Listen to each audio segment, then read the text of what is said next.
there's a very concerted effort to try to lie to the American people about the nature, as you indicate, of one of the most significant, newsworthy public interest acts that we've seen in a long time.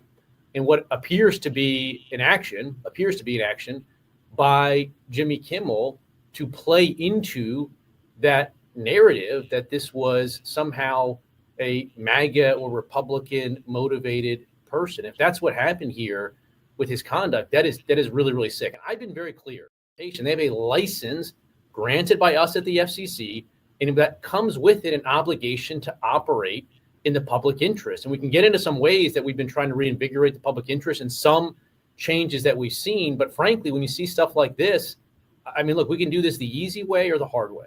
These companies can find ways to change conduct, to take action, frankly, on Kimmel, or, there's going to be additional work for the FCC ahead. Obviously, look, there's calls for Kimmel to be fired. I think, you could certainly see a path forward for suspension over this. And again, the FCC is going to have remedies that we could look at.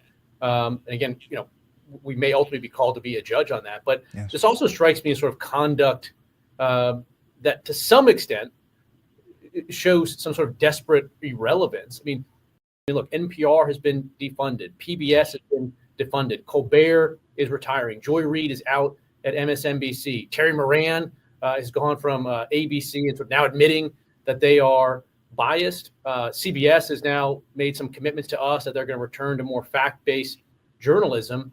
And so I think you see some lashing out from people like Kimmel, who are frankly talentless. And we have a rule on the book that interprets a public interest standard that says news distortion is something that is prohibited. Likewise, we have a rule that addresses broadcast hoaxes. And so, again, over the years, the FCC has stepped back from enforcing it. And I don't think it's been to the benefit of anybody. Just look at the credibility of these legacy media. It's absolutely through the floor. They used to be able to say at least they were more trustworthy than Congress, but now they're even less trustworthy than Congress. And so I think as a business matter for them, something has to change.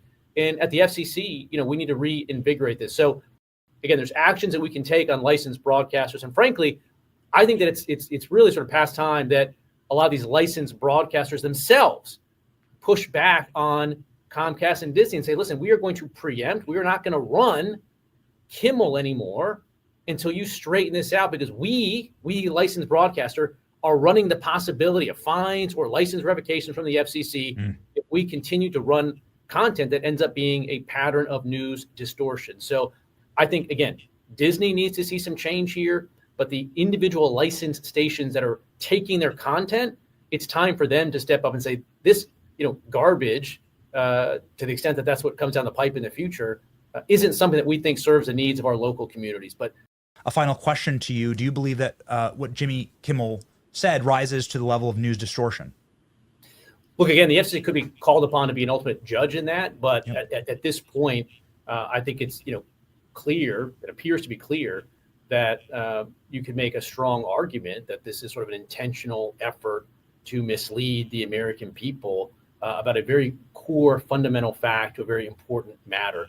At the end of the day, if we do get called upon to cast a vote on this, Disney will have a chance to put in their arguments and explain it. But this is a very, very serious issue right now for Disney. Yes. Thank you very much, Mr. Chairman.